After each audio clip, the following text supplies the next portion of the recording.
नमस्कार दोस्तों, आधार क्लासेस के YouTube चैनल पे आपका हार्दिक स्वागत है। आज हम आधुनिक इतिहास में महात्मा गांधी की बात करेंगे। आधुनिक इतिहास के जो पार्ट हैं उसमें गांधी जी का सबसे महत्वपूर्ण योगदान है। 1915 से लेकर के और 1947 तक का जो भारत है आधुनिक इतिहास में गांधी युग का जो पार्ट है उसमें से हर प्रकार के कंपटीशन में, शिक्षक भर्ती रेट में भी और राजस्थान पुलिस में भी और अन्य जो भी दिल्ली पुलिस का या कोई भी एग्ज़ाम आप दोगे उसमें डेफिनेटली क्वेश्चन आता है। तो आज हम महात्मा गांधी, उसके आंदोलनों के बारे में, उसका क्या योगदान है भारत की आज़ादी में, भारतीय स्वतंत्रता संग्राम में गांधी युग के बारे में पढ़ने वाले हैं। तो सबसे पहले हम महात्मा गांधी की व्यक्तिगत जानकारियां लेते हैं जो डेफिनेटली आपको याद हैं, लेकिन फिर भी हम एक बार उनकी चर्चा कर लेते हैं। महात्मा गांधी, तो सबसे पहली बात आती है इनके जन्म की। जन्म सभी को याद है कि महात्मा गांधी का जन्म जो है वो 2 अक्टूबर 1869 को हुआ था। 2 अक्टूबर 1869। हमारे देश में राष्ट्रीय त्यौहार जो हैं वो 3 हैं। एक तो स्वतंत्रता दिवस 15 अगस्त, एक गणतंत्र दिवस 26 जनवरी और तीसरा राष्ट्रीय त्यौहार जो उसका नाम है गांधी जयंती। गांधी जयंती को 2 अक्टूबर को अंतर्राष्ट्रीय अहिंसा दिवस भी मनाया जाता है। 2 अक्टूबर को अंतर्राष्ट्रीय अहिंसा दिवस भी मनाया जाता है। गांधी जी का जन्म हुआ था काठियावाड़, पोरबंदर, गुजरात में। काठियावाड़, पोरबंदर, गुजरात। काठियावाड़, पोरबंदर, गुजरात में इनका जन्म हुआ था। महात्मा गांधी के पिता का नाम, इनके पिता का नाम है करमचंद गांधी। करमचंद गांधी। इनकी माता जो है उनका नाम है पुतलीबाई। माता का नाम क्या है? पुतलीबाई। और इनकी पत्नी का जो नाम है कस्तूरबा गांधी। पत्नी का नाम क्या है? कस्तूरबा गांधी है। 13 वर्ष की आयु में गांधी जी का विवाह हो गया था। कहने का मतलब गांधी जी का बाल विवाह ही हुआ है। और 17 वर्ष की आयु में उनके पुत्र ने जन्म ले लिया था। अब गांधी जी के पुत्रों की हम बात करें तो आपको ध्यान रखना है गांधी जी के कितने पुत्र हैं? गांधी जी के 4 पुत्र हैं। गांधी जी के 4 पुत्र हैं, जिसमें आप कह सकते हैं 2 लाल हैं और 2 दास हैं। दास में कहें तो हम एक का नाम है रामदास और एक का नाम है देवदास। एक का नाम है देवदास। लाल हैं, एक का नाम मणिलाल है, एक का नाम हरिलाल है। गांधी जी के कितने पुत्र हैं? 4 पुत्र हैं। 2 लाल हैं और 2 दास हैं। मणिलाल, हरिलाल, रामदास और देवदास। गांधी जी के 5वें पुत्र, ये क्वेश्चन आता है पेपर में, 5वें पुत्र किसको कहा गया है? जमनालाल बजाज को। जमनालाल बजाज जो हैं वो गांधी जी के 5वें पुत्र कहलाते हैं। तो महात्मा गांधी का जन्म कब हुआ? 2 अक्टूबर 1869 को। 2 अक्टूबर को गांधी जयंती जो है, इसे गांधी जयंती को पूरे विश्व में अंतर्राष्ट्रीय अहिंसा दिवस के रूप में मनाया जाता है। काठियावाड़, पोरबंदर, गुजरात में इनका जन्म हुआ था। इनके पिता का नाम करमचंद गांधी था और करमचंद गांधी जो थे ये राजकोट के दीवान थे। राजकोट के क्या थे? दीवान थे उस समय। राजकोट जो है ये मूंगफली उत्पादन के लिए प्रसिद्ध है। मूंगफली उत्पादन के लिए राजस्थान का राजकोट किसे कहते हैं? लूणकरणसर को। राजस्थान का राजकोट, बीकानेर का लूणकरणसर जो है वो राजस्थान का राजकोट कहलाता है। तो ये गांधी जी के बारे में कुछ महत्वपूर्ण फैक्ट हमने पढ़े हैं। इसके आगे की बातें करते हैं। गांधी जी के उपनाम आपको ध्यान में रखने हैं। उपनाम, इनको बापू कहा गया है जवाहरलाल नेहरू के द्वारा। JL नेहरू ने, जवाहरलाल नेहरू ने इनको क्या कहा है? बापू कहा है। गांधी जी को अर्ध नगन फकीर कहा है। फ्रैंक मोरिस ने, फ्रैंक मोरिस ने। देशद्रोही फकीर कहा है गांधी जी को चर्चिल ने इनको देशद्रोही फकीर कहा है। वन मैन बाउंड्री फोर्स, इनको वन मैन बाउंड्री फोर्स की संज्ञा दी है भारत के जो वाइसराय थी माउंटबेटन ने वन मैन बाउंड्री फोर्स कहा है। गांधी जी को राजनीतिक बच्चा ये संज्ञा दी है एनी बेसेंट ने। राजनीतिक बच्चा किसने कहा है? एनी बेसेंट ने कहा है। इसके अलावा गांधी जी को महात्मा की हम बात करें तो सबसे पहले गांधी जी को जो महात्मा कहा है उसका नाम है प्राणजीवन मेहता। क्या नाम है? प्राणजीवन मेहता। प्राणजीवन मेहता जो हैं इन्होंने पहली बार महात्मा इन्होंने कहा है। ये बात ध्यान रखना है, काफ़ी ऐसे डीपली अभी एग्जाम हुए उनमें बात पूछी गई है। इनके बाद में रविंद्रनाथ टैगोर ने कहा है, रविंद्रनाथ टैगोर ने महात्मा कहा है, लेकिन पहले किसने कहा है? प्राणजीवन मेहता ने। जब कोई क्वेश्चन आए कि गांधी जी को महात्मा किसने कहा, दोनों ऑप्शन में आए तो प्राणजीवन मेहता करना है।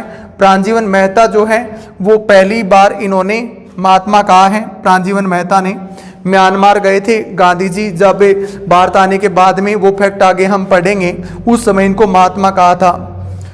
तो ये गांधी जी के उपनाम पढ़े हमने। गांधी जी के उपनाम में बापू जवाहरलाल नेहरू ने, अर्धनग्न फकीर फ्रैंक मोरिस ने, देशद्रोही फकीर कहा है चर्चिल ने, one man boundary force Mountbatten ने, राजनीतिक बच्चा कहा है एनी बेसेंट ने। इसके अलावा आता है हार्ड मास का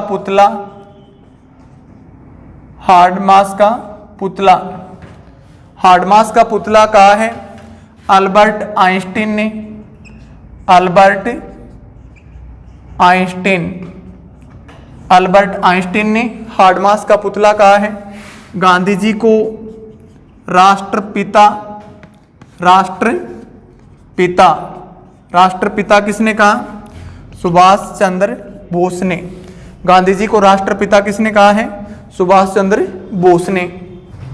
अब गांधी जी ने इसके बाद में वकालत की जो पढ़ाई है वो लंदन से की है। वकालत की पढ़ाई करने के लिए 1889 में लंदन चले गए थे, और जब ये 1889 में वकालत की पढ़ाई करने के लिए, कानून की पढ़ाई करने के लिए लंदन गए थे, तब इन्होंने बौद्ध भिक्षु बेचार जी जो हैं इनसे अनुमति लेकर के, इनसे परमिशन लेकर के ये लंदन गए हैं, इनके आशीर्वाद से लंदन गए हैं। इसके बाद जब ये वहाँ से कानून की पढ़ाई वापस करके आ गए थे तो 2 वर्ष तक इन्होंने भारत में वकालत की। इन्होंने बम्बई और राजकोट में वकालत की है। बम्बई और राजकोट में वकालत की। अब इस वकालत में ज़्यादा इनको कामयाबी नहीं मिली। इसके बाद में ये 1893 में दादा अब्दुल्ला एंड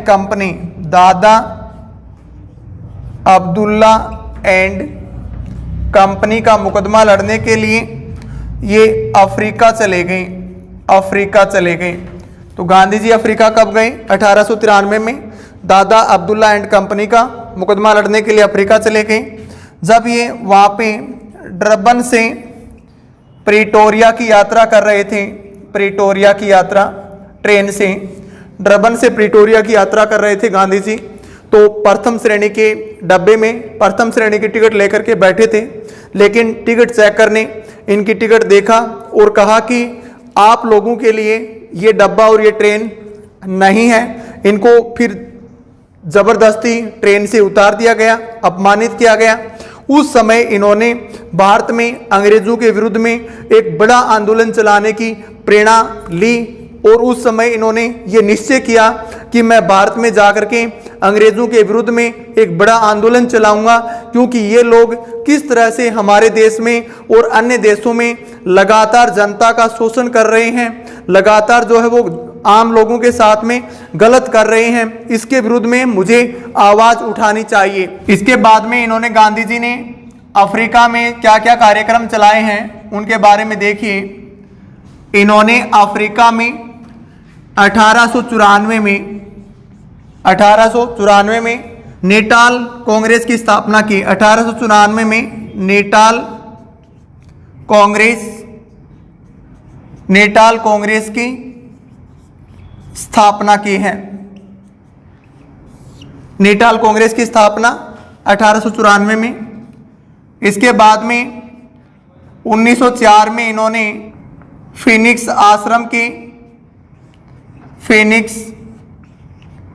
आश्रम की स्थापना की है डरबन में। फीनिक्स आश्रम की स्थापना कहाँ पे की है? डरबन में। और ये सेठ रुस्तम की सहायता से, किसकी सहायता से? सेठ रुस्तम की सहायता से। इसके बाद में 1905 में टोलस्टॉय आश्रम की स्थापना की है। टोलस्टॉय आश्रम की स्थापना ये जोहान्सबर्ग में की है। जोहान्सबर्ग में टोलस्टॉय आश्रम की स्थापना कहाँ पे की है? जोहान्सबर्ग में। सत्याग्रहियों के सहयोग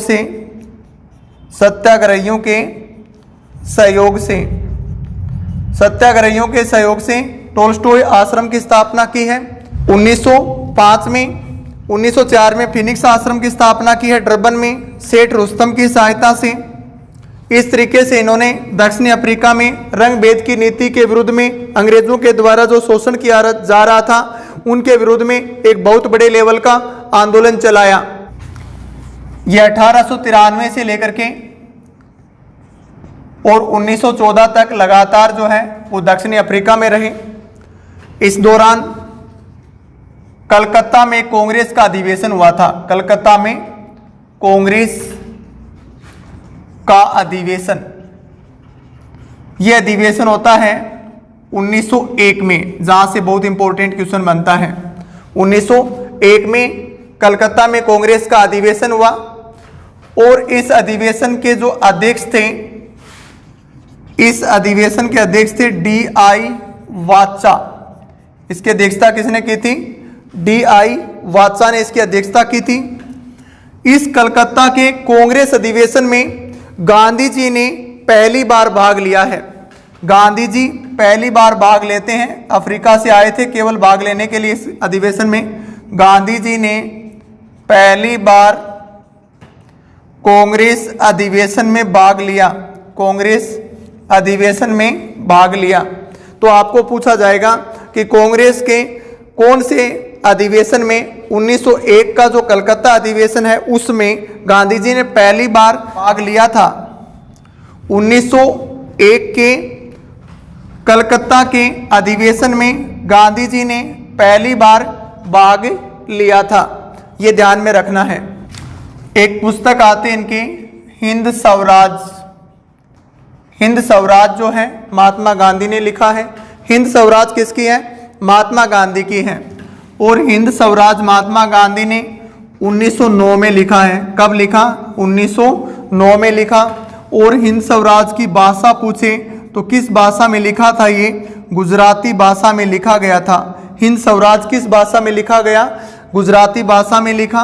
और 1910 में भारत में सरकार ने हिंद स्वराज पर रोक लगा दी।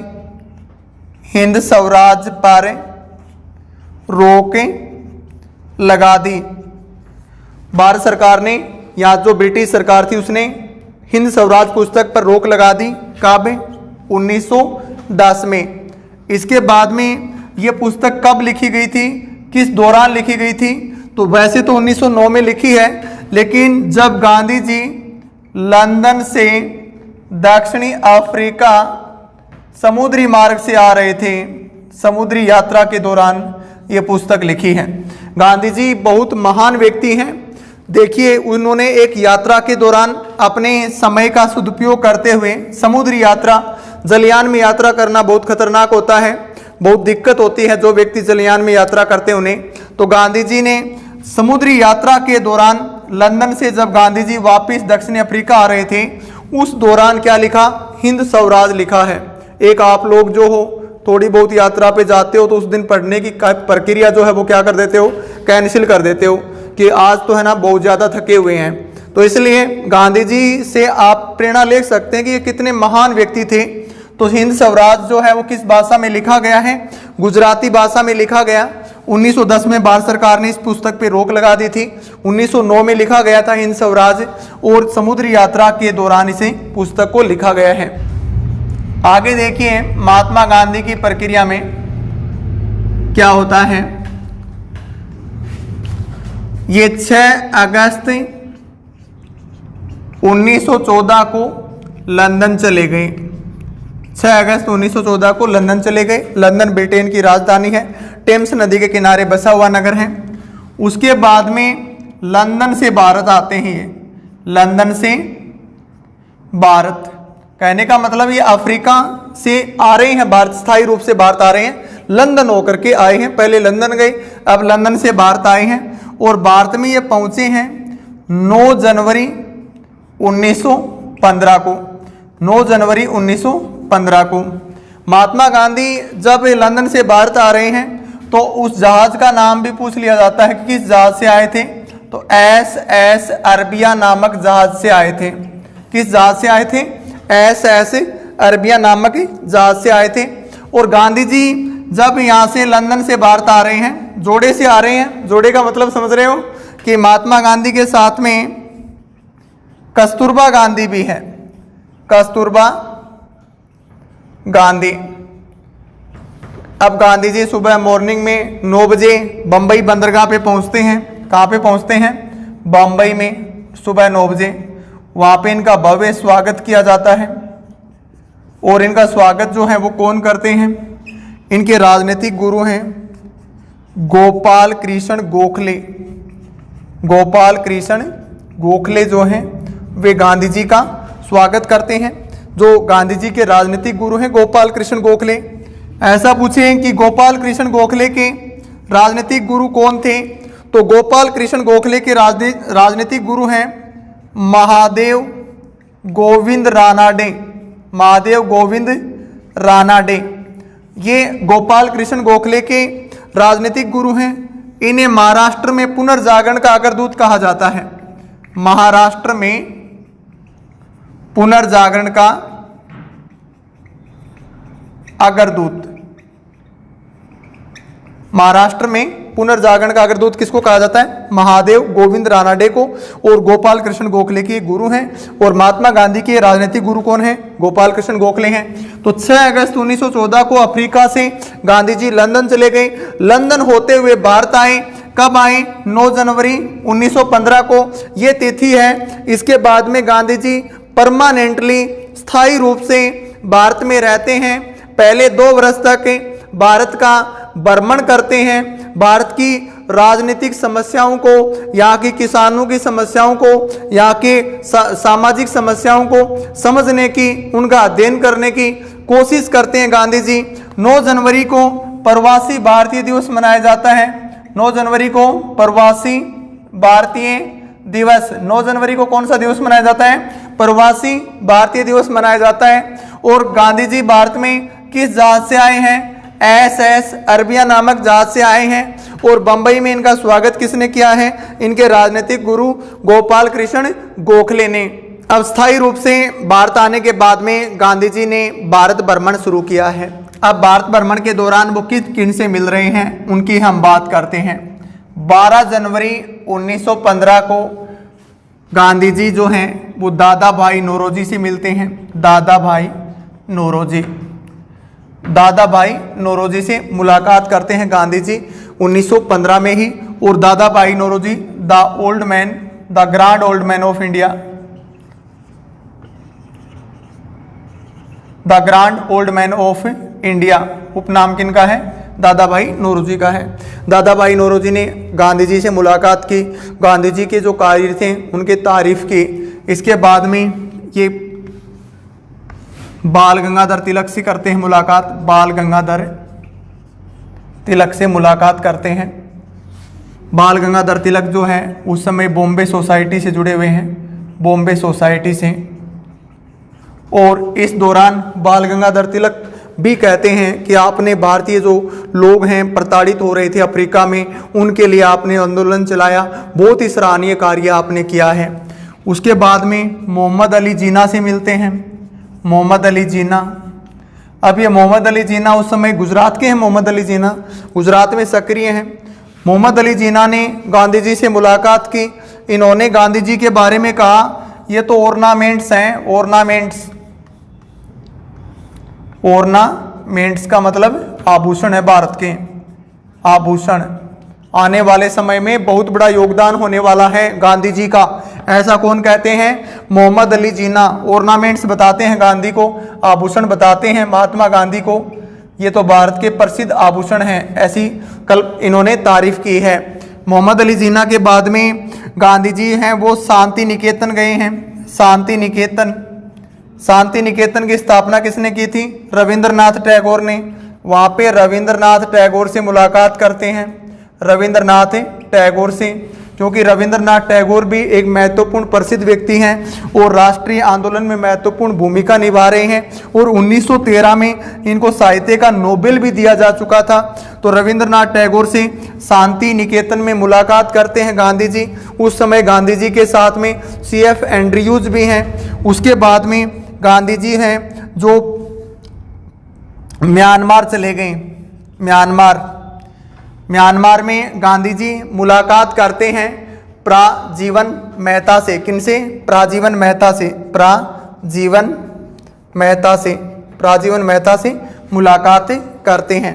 प्राजीवन मेहता हैं, ये उसी समय गांधी जी को महात्मा की उपाधि देते हैं, महात्मा की उपाधि। आपसे पूछे गांधी को पहली बार महात्मा किसने कहा है? प्राजीवन मेहता ने कहा है।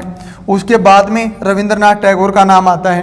क्वेश्चन ऐसे आए कि गांधी को महात्मा कहा, दोनों ऑप्शन में आए तो आपको वरीयता किसको देनी है? प्राजीवन मेहता को देनी है। प्राजीवन मेहता जो है ये पहली बार गांधी को महात्मा की उपाधि देते हैं। उसके बाद में रविंद्रनाथ टैगोर ने महात्मा कहा है। भारत का भ्रमण किया, लगातार घूमे, तो उनके दिमाग में एक विचार आया कि अपना एक परमानेंट स्थायी अड्डा भी होना चाहिए, स्थायी निवास भी होना चाहिए। तो उन्होंने साबरमती आश्रम की स्थापना की है। अब हम बात करते हैं साबरमती आश्रम की। साबरमती नदी के किनारे साबरमती आश्रम स्थापित किया है गांधी जी ने। और साबरमती आश्रम कहाँ पे है? अहमदाबाद में है। कहाँ पे है? अहमदाबाद में है। अब इस साबरमती आश्रम के लिए सालाना खर्चा चाहिए गांधी जी को।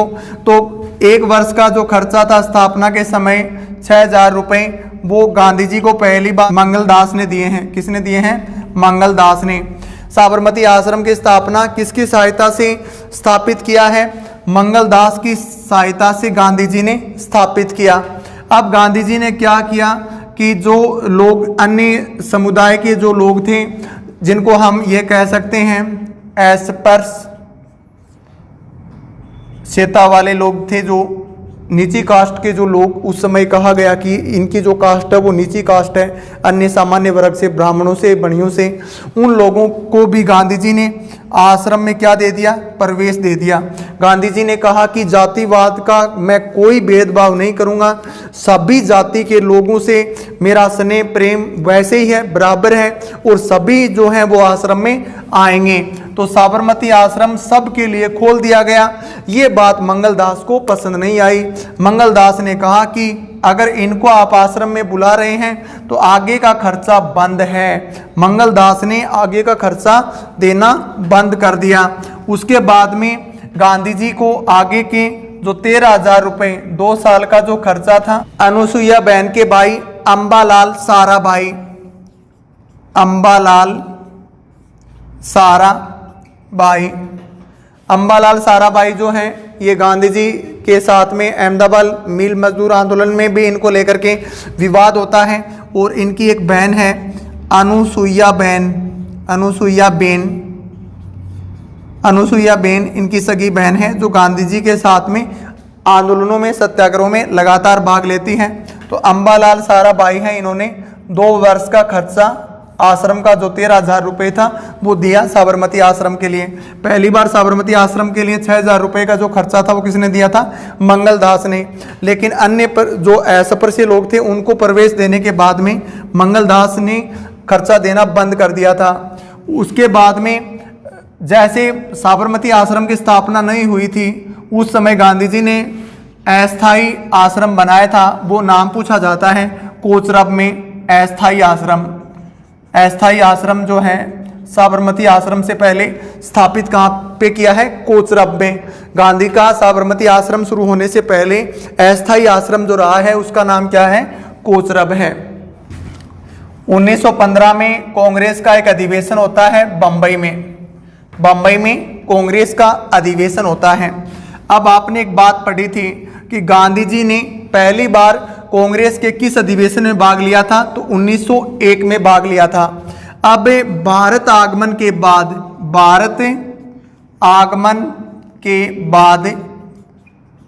पहली बार गांधी भाग ले रहे हैं किसमें? 1915 के बंबई अधिवेशन में। इस अधिवेशन की अध्यक्षता की है सत्येंद्र पर्सन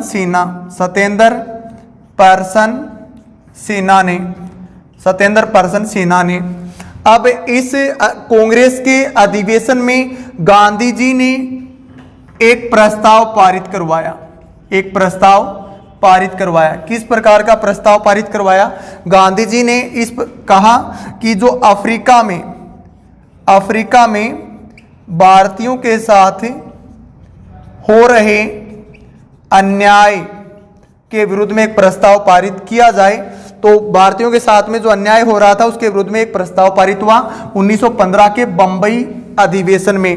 और भारत जब 9 जनवरी 1915 को आ जाते हैं गांधी, उसके बाद में पहली बार किसी अधिवेशन में भाग लेते हैं तो वो 1915 का बंबई अधिवेशन है। उसके बाद में 1915 की बात हमने की कि 1915 में क्या होता है। बंबई अधिवेशन में गांधी जी भाग लेते हैं, साबरमती आश्रम की स्थापना करते हैं भारत में।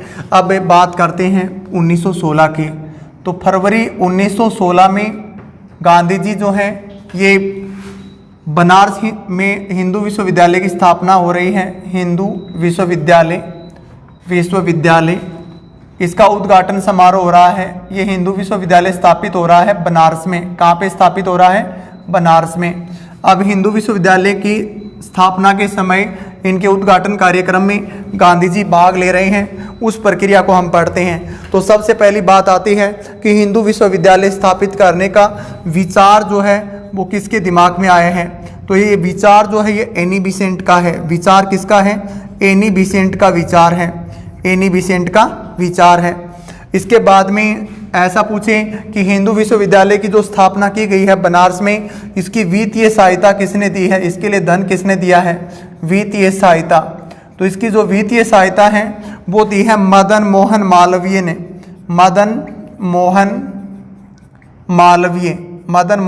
मालवीय ने इस विश्वविद्यालय के लिए वित्तीय सहायता प्रदान की है। इसके बाद में इस विश्वविद्यालय में उद्घाटन समारोह के मुख्य अतिथि कौन थे? मुख्य अतिथि का नाम पूछा जाता है। उद्घाटन समारोह में मुख्य अतिथि कौन थे? तो हिंदू विश्वविद्यालय के उद्घाटन समारोह के मुख्य अतिथि उस समय के वाइसराय लॉर्ड होर्डिंग थे। लॉर्ड होर्डिंग जो थे वो इसके मुख्य अतिथि थे इस कार्यक्रम के। और हिंदू विश्वविद्यालय का पैट्रन संरक्षक कौन था? संरक्षक का नाम आपसे पूछा जाए, संरक्षक तो दरभंगा का महाराजा नारायण बहादुर। दरभंगा का महाराजा था नारायण बहादुर, ये इसका संरक्षक है। तो हम बात कर रहे हैं 1916 की। फरवरी 1916 में हिंदू विश्वविद्यालय की स्थापना की जाती है बनारस में। और हिंदू विश्वविद्यालय के स्थापना का विचार किसके दिमाग में आए हैं? एनी बेसेंट के। इसके लिए वित्तीय सहायता किसने दी है? मदन मोहन मालवीय ने। उद्घाटन समारोह के मुख्य अतिथि कौन है? Lord hoarding. और संरक्षक कौन है? दरभंगा महाराजा नारायण बहादुर। तो ये वो कार्यक्रम है जब किसी आम सभा में गांधी जी पहली बार अपना स्पीच दे रहे हैं भारत में, आम सभा में। भारत जैसे 1915 में स्थायी रूप से भारत आते हैं, उसके बाद में इस कार्यक्रम में पहली बार आम सभा हो रही है, एक तरह से उद्घाटन समारोह हो रहा है, उसमें स्पीच दे रहे हैं। उस स्पीच में इन्होंने टारगेट बनाया है, जो इसने मुद्दे उठाए इन्होंने। एक तो आईसीएस जो अधिकारी थे, इनको कहा गया कि आप जो मनमर्जी कर रहे हैं, आईसीएस अधिकारी जिस तरीके से मनमर्जी करके लोगों को प्रताड़ित कर रहे हैं, वो अपनी आदतों से बाज आ जाएं। दूसरी बात जो इन्होंने कही वो महाराजाओं के लिए कही कि महाराजा लोग जो हैं सोने के आभूषणों से जिनका शरीर ढका हुआ है और वो जनता की भावनाओं के विरुद्ध काम कर रहे हैं, जनता की भावनाओं को समझने की कोशिश नहीं करते हैं, उनको इस तरीके से आभूषण धारण करने की कोई भी परमिशन नहीं होनी चाहिए। महाराजाओं के लिए कहा गया कि जो सोने के आभूषण जो हैं धारण किए हुए हैं और जनता की भावनाओं के विरुद्ध में काम कर रहे हैं, उनको इस तरीके से आभूषण धारण करना शोभा नहीं देता है। तो इसके बाद में इन्होंने एक जो विचार, इसमें मेन टारगेट जो रहा था हिंदू विश्वविद्यालय में, वो सरकार की नीतियों के विरुद्ध में भी आवाज़ उठाई थी इन्होंने। तो इस तरीके से ये जो हिंदू विश्वविद्यालय में इन्होंने स्पीच दिया था, इसमें ये ज़्यादातर महाराजाओं को और सरकार को बिल्कुल भी पसंद नहीं आया। एक महाराजा जयसिंह जो थे, वो भाषण के दौरान बीच में ही उठ करके चले गए थे। मदन मोहन मालवीय को भी महात्मा गांधी के जो स्पीच था, जो विचार उन्होंने रखे थे, ये बिल्कुल पसंद नहीं आया। एनी बेसेंट ने भी इसका विरोध किया, लेकिन महात्मा गांधी इनके दबाव से अपनी विचारधारा को बदलने वाले नहीं थे। उन्होंने एक पहली बार ऐसी दृढ़ता के साथ में जो अन्याय हो रहा था उनके बारे में खुल करके उन्होंने अपने विचार रखे हैं, इसलिए गांधी को महान कहा जाता है। तो ये फैक्ट आपको ध्यान रखने हैं। अब बात करते हैं दिसंबर 1916 की। दिसंबर 1916 में कांग्रेस का लखनऊ में अधिवेशन होता है। कांग्रेस लखनऊ अधिवेशन, कांग्रेस का लखनऊ अधिवेशन। अब इस अधिवेशन में भी महात्मा गांधी भाग ले रहे हैं। महात्मा गांधी ने इस अधिवेशन में भाग लिया है और इस अधिवेशन के दौरान एक बिहार के व्यक्ति हैं राजकुमार शुक्ला। राजकुमार शुक्ला ने जो चंपारण के किसानों की समस्या थी, उन समस्याओं को समझने के लिए, उनके समाधान के लिए कुछ किया जाए, ऐसी डिमांड जो है वो बाल गंगाधर तिलक से की। बाल गंगाधर तिलक किसने की? राजकुमार शुक्ला। और एक व्यक्ति है ब्रज किशोर शर्मा। ब्रज किशोर शर्मा, ब्रज किशोर शर्मा, इन दोनों ने कहा कि नील की खेती को लेकर के किसानों की काफ़ी समस्याएं हैं और उनका समाधान के लिए कुछ किया जाए। लेकिन बाल गंगाधर तिलक ने इनकी बातों पे कोई ज़्यादा ध्यान नहीं दिया, कोई ज़्यादा रुचि नहीं दी। इसलिए राजकुमार शुक्ला ने बाद में महात्मा गांधी से आग्रह किया। महात्मा गांधी से आग्रह किया कि वो नील की खेती को लेकर के किसानों की जो समस्याएं हैं उनके समाधान के लिए कुछ करें। वहाँ के जो नील बागान हैं वो अत्याचार कर रहे हैं। अब उसके बाद में क्या होता है? गांधी जी उस अधिवेशन के बाद में जब अपने आश्रम पहुँचते हैं साबरमती, तो साबरमती आश्रम में राजकुमार शुक्ला पुनः मुलाकात करते हैं। राजकुमार शुक्ला जो है वो गुजरात के साबरमती आश्रम पहुंच जाते हैं। महात्मा गांधी से आग्रह करते हैं कि नील की खेती जो को लेकर के जो समस्याएं हैं उनके समाधान के लिए आप को चंपारण आना चाहिए। अब गांधी जी को न्योता दिया जा चुका था और गांधी जी ने भी ऐसा विचार बना लिया था कि वो चंपारण एक दिन आएगा। करते हैं चंपारण सत्याग्रह की। चंपारण सत्याग्रह। चंपारण जो है ये बिहार का एक जिला है, मोतिहारी डिवीजन में पड़ता है, मोतिहारी डिवीजन में पड़ता है चंपारण, और बिहार का एक जिला है। अब चंपारण को लेकर के समस्याएं क्या थी? तो हमारे देश में जो है व्यापारिक कृषि अंग्रेजों ने प्रारंभ करवाई थी नील की। नील को इंडिगो भी कहते हैं, नील को क्या कहते हैं? इंडिगो। इंडिगो इसका इंग्लिश में नाम है, इंडिगो। अब जैसे भारत में व्यापारिक फसलों का उत्पादन प्रारंभ हुआ था, चाय का, कॉफ़ी का, उसी तरीके से नील का उत्पादन भी प्रारंभ कर दिया गया। अब प्रारंभ में जब नील की खेती प्रारंभ की गई थी तो वो इस क्षेत्र में प्रारंभ की गई थी। ये वाला जो बंगाल साइड का जो क्षेत्र है, यहाँ पे नील की खेती प्रारंभ की गई थी। लेकिन यहाँ पे एक 1860 में नील विद्रोह हुआ था, और उसके बाद में यहाँ के जो बागान मालिक थे वो अपने बागान को स्थापित उन्होंने बिहार के और चंपारण के आसपास एरिया में स्थापित कर लिए। अब हुआ क्या कि बाद में जर्मनी ने कृत्रिम नील का आविष्कार कर दिया। कृत्रिम नील मार्केट में आ गई। कृत्रिम नील जो थी वो सस्ती थी ये प्राकृतिक नील की तुलना में। इसमें खर्चा ज़्यादा आ रहा था, इसमें खर्चा कम आ रहा था। तो अंतर्राष्ट्रीय मार्केट में जो है कृत्रिम नील जो है इसने अपना स्थान ले लिया। प्राकृतिक नील का जो स्थान था वो किसने ले लिया? कृत्रिम नील ने। तो ये बागान एक तरह से क्या हो गए? फैल हो गए थे। अब हुआ क्या? 1914 में प्रथम विश्व युद्ध जब प्रारंभ हुआ, प्रथम विश्व युद्ध जब प्रारंभ हुआ तो ये जो कृत्रिम नील थी इसका व्यापार जो है वो बंद हो गया, और अंतर्राष्ट्रीय बाजारों में नील की खेती के अचानक भाव जो है वो 3 गुना बढ़ गए। भाव अचानक 3 गुना बढ़ गए क्योंकि कृत्रिम नील की सप्लाई है वो बंद हो गई थी। इसलिए अब ये नील के जो बागान मालिक थे उन्होंने इस क्षेत्र में दोबारा नील की खेती प्रारंभ करवाई, दोबारा नील की खेती प्रारंभ करवा दी। अब दोबारा नील की खेती प्रारंभ करवा दी।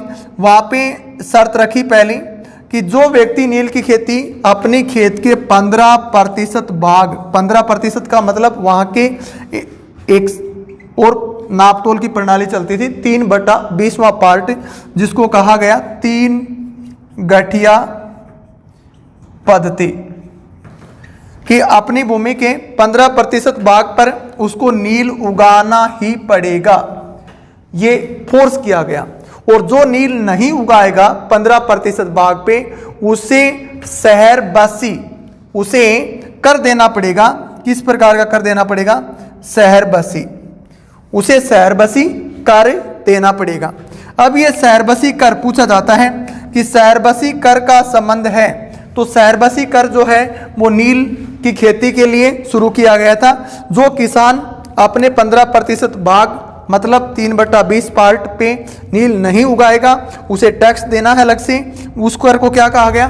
शहर बसी कर कहा गया। अब यहाँ पे बागान मालिकों ने किसानों के साथ में एक समझौता कर लिया, एग्रीमेंट कर लिया, किसानों ने नील की खेती उगा ली। अब हुआ क्या? बाजार में अचानक कृत्रिम नील वापिस आ गई। कृत्रिम नील वापिस आते ही नील के भाव जो थे वो डाउन आ गए। तो बागान मालिकों ने देखा अब हमें नुकसान होगा, तो उन्होंने ये जो समझौता एग्रीमेंट किया हुआ था इस समझौता को समाप्त करने के लिए किसानों के साथ में एक प्रक्रिया प्रारंभ की।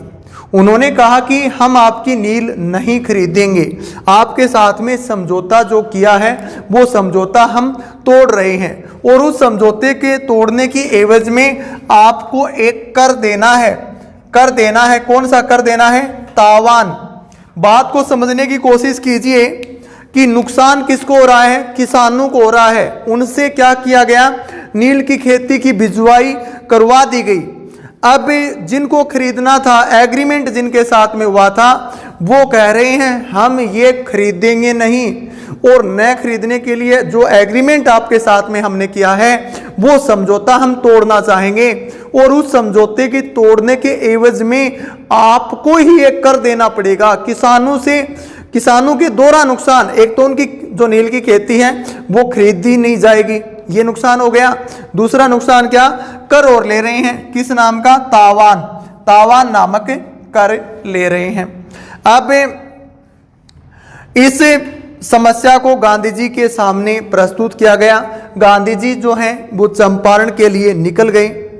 अब गांधी जी 11 अप्रैल 1917 को मुजफ्फर पहुंचते हैं चंपारण के पास में, और वहां पे इनका स्वागत किया जाता है जेबी कृपलानी द्वारा। गांधी जी का ये जो सत्याग्रह है ये पहला सत्याग्रह है गांधी का भारत में, और ये सत्याग्रह डायरेक्टली सरकार के विरुद्ध में नहीं है, उन बागान मालिकों के विरुद्ध में है जो अपनी मनमर्जी कर रहे हैं। अब 11 अप्रैल 1917 को मुजफ्फर पहुंच गए, इनका स्वागत जेबी कृपलानी ने वहां पे किया है, और 15 अप्रैल 1917 को सरकार ने एक आदेश जारी किया कि गांधी जी तुरंत प्रभाव से चंपारण को छोड़ दें, चंपारण से चले जाएं, ऐसा सरकारी ऑर्डर जारी कर दिया गया गांधी जी के लिए। और गांधी जी ने इस आदेश की अवहेलना, इस कानून सरकार के द्वारा जो ऑर्डर जारी किया गया था उसकी क्या की, अवहेलना की। और ऐसा भारत में पहली बार हो रहा था कि सरकारी आदेश जारी किया गया था उसको मना किया जा रहा था। इस बात को लेकर के एनी बेसेंट और बाल गंगाधर तिलक भी आश्चर्यचकित थे, क्योंकि उन्होंने भी काफी आंदोलन चलाए, लेकिन सरकारी आदेशों की अवहेलना एनी बेसेंट और बाल गंगाधर तिलक ने नहीं की है। गांधी जी ने सरकारी जो आदेश था उसकी अवहेलना की, और वो आदेश कब जारी होता है, 15 अप्रैल 1917 को। आदेश की अवहेलना करने के आरोप में गांधी जी पर 15 अप्रैल 1917 को केस दर्ज हो गया। अब गांधी जी इस केस में 19 अप्रैल 1917 को कोर्ट में पेश होते हैं, अपना पक्ष रखते हैं, और गांधी जी के विरुद्ध में कोई ऐसा साक्ष्य नहीं मिला जिससे सरकार या जिससे न्यायालय उन्हें सजा दे, इसलिए उन्हें फ्री किया गया। साथ में एक कमेटी बना करके जांच के आदेश दिए गए। अब जो कमेटी बनी उसका नाम था एग्रोवियन जांच कमेटी। अध्यक्ष फ्रैंक सलाई, और इसके सदस्य बनाए गया महात्मा गांधी को सदस्य बनाया गया।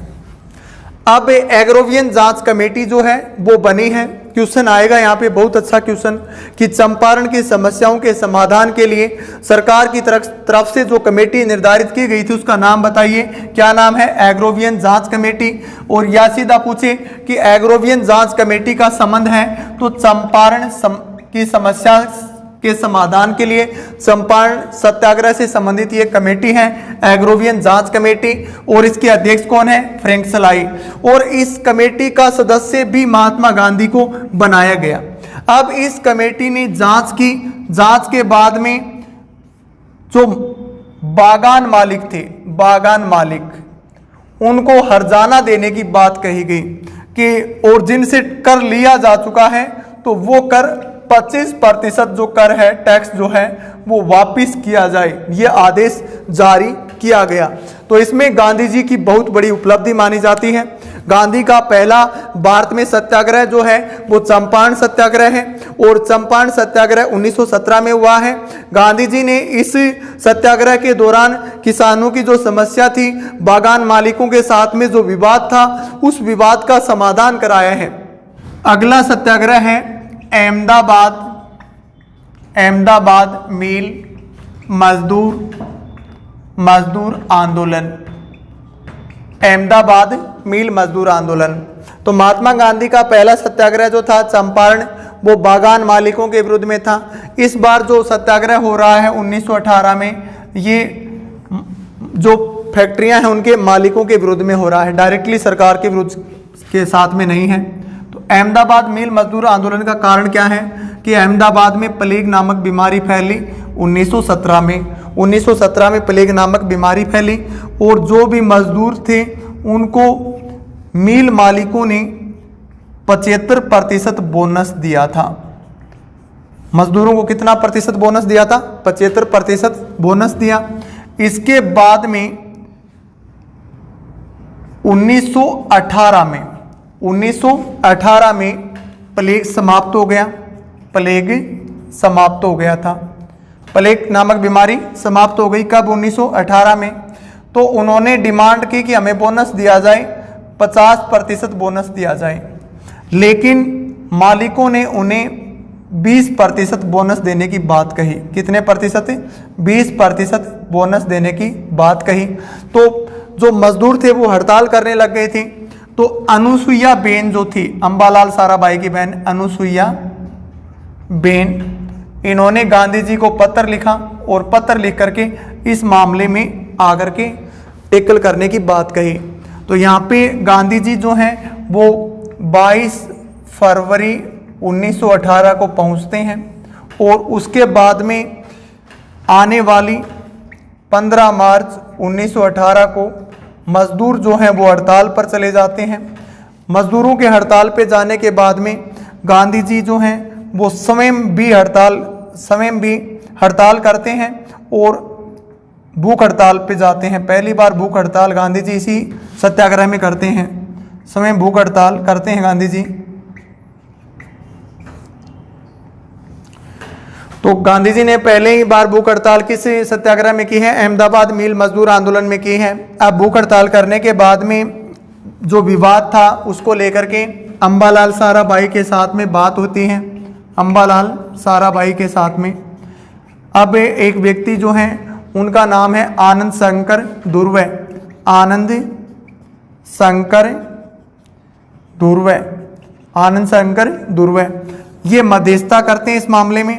आनंद शंकर दुर्वे जो हैं ये मध्यस्थता करते हैं और जो मजदूर हड़ताल पर थे उनकी तरफ से और गांधी जी के साथ में और फैक्ट्री मालिकों के साथ में समझौता होता है बाद में 35% बोनस को लेकर के। जो अहमदाबाद मिल मजदूर आंदोलन है इसकी मध्यस्थता कौन करते हैं? आनंद शंकर दुर्वे करते हैं। और जो मिल मालिक थे वो कितना बोनस दे रहे थे? 20% बोनस दे रहे थे और बाद में समझौता कितने पर हो गया? 35% बोनस पे हो गया है। अब बात करते हैं खेड़ा सत्याग्रह के। खेड़ा सत्याग्रह के 1918 में होता है खेड़ा सत्याग्रह गुजरात में। अब यहाँ पे जो आंदोलन चलाया जा रहा था भोगीलाल पांड्या के द्वारा चलाया जा रहा था। बाद में ये आंदोलन सरकार के विरुद्ध में था और यहाँ पे क्या हुआ था, किसानों की जो फसलें हैं वो नष्ट हो गई थी, उनके बावजूद भी उनसे क्या लिया जा रहा था? कार्य लिया जा रहा था। अब महात्मा गांधी ने खेड़ा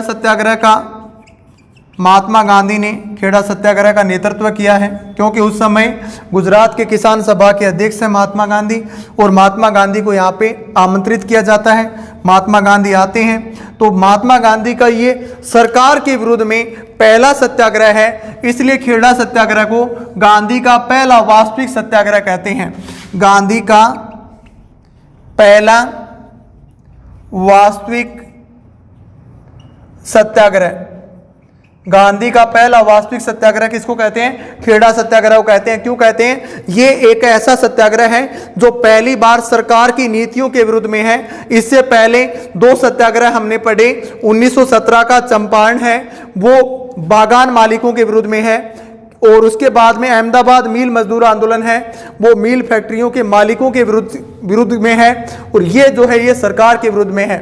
अब लास्ट में सरकार के साथ में समझौता होता है कि इसमें जो कर है वो लोग दे सकते हैं जो योग्य हैं, कर देने के लिए सामर्थ्य हैं, जिनके कुछ फसलें हुई हैं, और जो बिल्कुल असमर्थ है कर देने में, उन्हें छूट दे दी जाएगी। इस तरह गांधी का ये 1918 का जो सत्याग्रह है ये पहला वास्तविक किसान सत्याग्रह कहलाता है। तो ये हमने महात्मा गांधी को लेकर के कुछ महत्वपूर्ण फैक्टों की बात की। इसके बारे में आपको दोबारा अच्छी तरीके से जितने भी फैक्ट बनते हैं उन पे ध्यान देना है। एग्जाम में यहाँ से क्वेश्चन पूछे जाते हैं। धन्यवाद।